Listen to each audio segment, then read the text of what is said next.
ஆழ்வார்பேட்டை கேளிக்கை விடுதி விபத்து தொடர்பாக மெட்ரோ நிர்வாகம் விளக்கம் அளித்திருக்கிறது. மெட்ரோ ரயில் கட்டுமான பணிகளால் ஆழ்வார்பேட்டையில் கேளிக்கை விடுதி இடிந்து விழவில்லை என சென்னை மெட்ரோ ரயில் நிர்வாகம் தெரிவித்திருக்கிறது. கூடுதல் விவரங்களை வழங்குவதற்காக செய்தியாளர் பாலவெற்றிவேல் இணைந்திருக்கிறார். பாலவெற்றிவேல், மெட்ரோ நிர்வாகம் மெட்ரோ கட்டுமான பணிகளால் இந்த விபத்து நிகழவில்லை என கூறியிருக்கிறது. என்னென்ன விவரங்கள் விளக்கம் அளித்திருக்கிறது?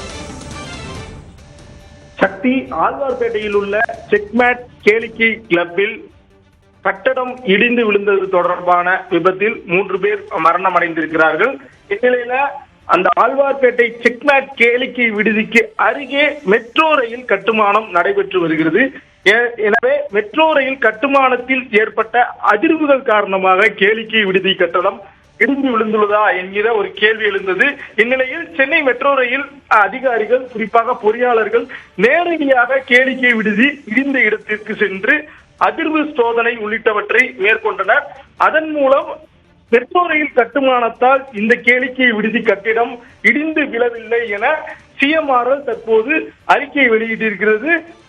இந்த கட்டட விபத்திற்கு காரணம் மெட்ரோ ரயிலினுடைய கட்டுமானம் இல்லை என்றும், கட்டிடத்தில் இருந்து சுமார் 240 அடி தொலைவில் தான் இந்த மெட்ரோ ரயில் கட்டுமான பணிகள் நடைபெற்று வருவதாகவும், எனவே அதனால் ஏற்பட்ட அதிர்வுகளாலும் குடியேற்றங்களாலும் இந்த விபத்துகள் ஏற்பட வாய்ப்பில்லை என தெரிவிக்கப்பட்டுள்ளது. சக்தி, விவரங்களுக்கு நன்றி பாலவெற்றிவேல்.